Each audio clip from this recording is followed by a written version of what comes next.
সরকার বদল হলেও বদলায়নি চালের বাজারের সিন্ডিকেট। পর্যাপ্ত উৎপাদন হলেও সারা বছরই ঊর্ধ্বমুখী থাকছে বাজার। মিল মালিক ও চাল ব্যবসায়ীদের সাথে প্রশাসন বারবার সভা করলেও আসছে না ইতিবাচক পরিবর্তন।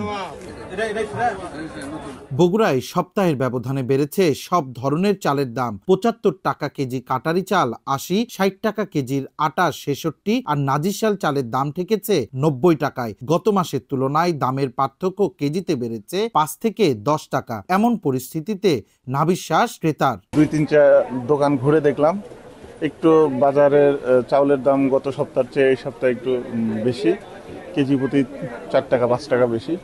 আসলে আমরা যারা সাধারণ মানুষ এদের জন্য একটু কষ্টকর। আমরা চাই যে বাজারটা নিম্নগামী হোক।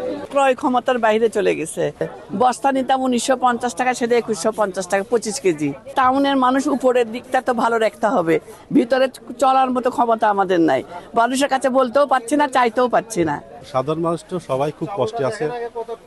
সবচেয়ে কষ্টদায়ক ব্যাপার হচ্ছে দ্রব্যমূল্যের ঊর্ধ্বগতি। ঠিক থাকতেছে না কোনো কিছু, দ্রুত চেঞ্জ হচ্ছে, বাড়তেছে, কমতেছে না।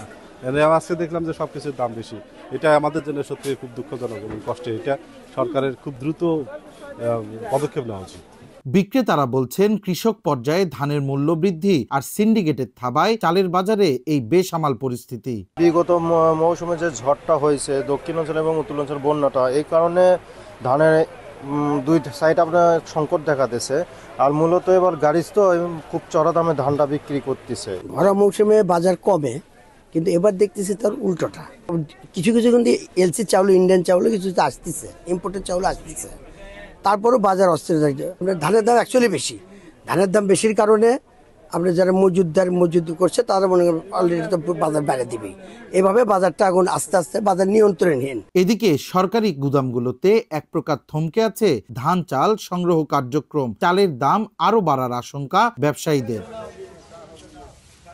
এমন পরিস্থিতিতে খাদ্য বিভাগ অবৈধ মজুতকারীদের বিরুদ্ধে কঠোর মনিটরিং এর মাধ্যমে বাজার স্থিতিশীল করার কথা বললেও ব্যবসায়ী নেতারা জানালেন চাল আমদানিতে নানা জটিলতার কথা।